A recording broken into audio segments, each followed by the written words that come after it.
لە واشنگتۆنی پایتەختی ئەمریکاوە لەگەڵتانین بۆ بە دوواداچوونی دوایین پێشهاتە سیاسی و ڕووداوەکانی کۆشکی سپی.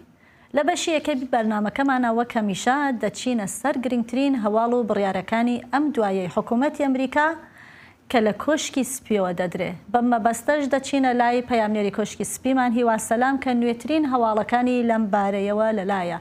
هیوا ئەو کاتت باش و بفەرموو چیت هەیە بۆمان ئەمڕۆ لە لای سەرۆک ترامپ وەروا کۆشکی سپیەوە.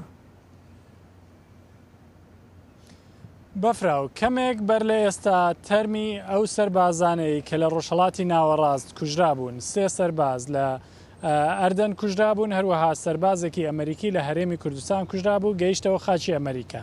لە پێشوازیاندا دۆناڵد ترامپ سەرۆکی ئەمریکا، وەزیری جەنگ پیت هێکست، هەروەها فەرماندەی سوپای ئەمریکا جەنەڕاڵ کەین ئامادە بوون، ئامادەی پێشوازی تەرمەکان بوون.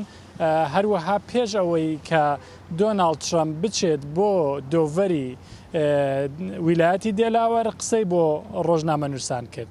هەروەها دوای گەیشتنی تەرمەکان دۆناڵد ترامپ ڕایگەیاند کە فەرمانی بە سوپا کردووە دەرگای دۆزەخ بەڕووی ئێراندا بکەنەوە. با بزانین پێش ئەوەی کە تەرمەکان بگەنە ئەمریکا، دۆناڵد ترامپ لە کۆمەڵێک بابەت قسەی کرد، لەوانە پەیوەندیدار بە ئێرانەوە ئاماژەی بەوە کردکە و سەربازانە ژیانی خۆیان خستە مەترسیەوە، ژیانی خۆیان بەخشی لە پێناو ئەوەی کە ئێران دەستی نەگات بە چەکی ئەتۆمی. بۆیە وەکو ئەمریکا پابندن لەوەی کە ئێران هەرگیز دەرفەتی پێنەدرێت دەستی بەو تەکنەلۆژیای ئەتۆمی بگات، چونکە دۆناڵد ترامپ وەکو ڕایگەیان ئێران دەبێتە مەترسی بۆ هەموو جیهان و لە ناویشیاندا بۆ ئەمریکا. هەروەها باسی ئەوەی کرد کە گوایە ڕۆژنامەنووسێک لێ پرسی کە ئایا هاوڵاتیانی ئەمریکا دژی جەنگی ئێرانن یاخودنا. دۆناڵد ترامپ لە وەڵامدا ڕەتی کردەوە کە هاوڵاتیانی ئەمریکا دژی جەنگ بن، بۆ ئەوەش پشتی بەس بە نوێترین ڕاپرسی کە لەو بارەیەوە کراوە. بۆ قسەکانی دۆناڵد ترامپ من راپۆرتێکم بۆ ئامادەکردوون، فەرمون با بەیەکەوە گوێی بۆ بگرین. ئێمە لێرەین بۆ ڕێزلێنان لە گیانی پاڵەوانەکانمان. ئەوان پاڵەوانی مەزن بوون. بە دەنگی بەرز گوتیان کە ئێران نابێت ببێتە خاوەنی چەکی ئەتۆمی و لە داهاتووشدا ئێران قەت نابێت ئەو دەرفەتی پێ بدرێت. وای ئێستا دەچین بۆ ڕێزلێنان لە گیانی و پاڵەوانانە. بۆ من وەکو سەرۆک مەرگی ئەوان ناخۆشترین و زەحمەتترین شتە کە بیبینم.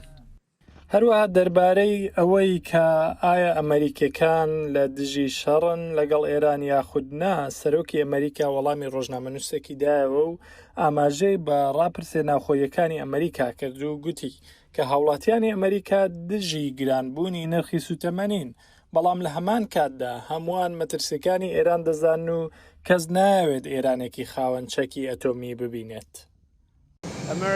ئەمریکیەکان دژی ئەم جەنگە نین.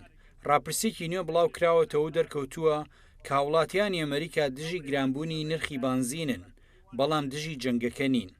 هیچ کەسێک نایەوێت ئێران ببێتە خاوەنی چەکی ئەتۆمی.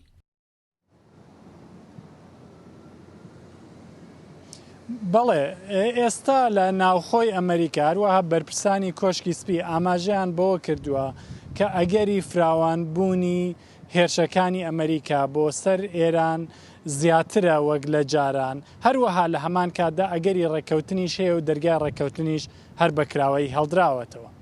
باشە هیوا ئەموارن چ دەنگ و باسێن ینی سەر دەنگ و باسی ناوخۆیین ئەمریکا گەلو چه هەیە؟ سەرۆک ترامپ وەکتە گوت لە ویلایەتە دێلەوەرە گەلو کۆشکە سپی چ فەرمانەکەن و ڕاگەهاندیە؟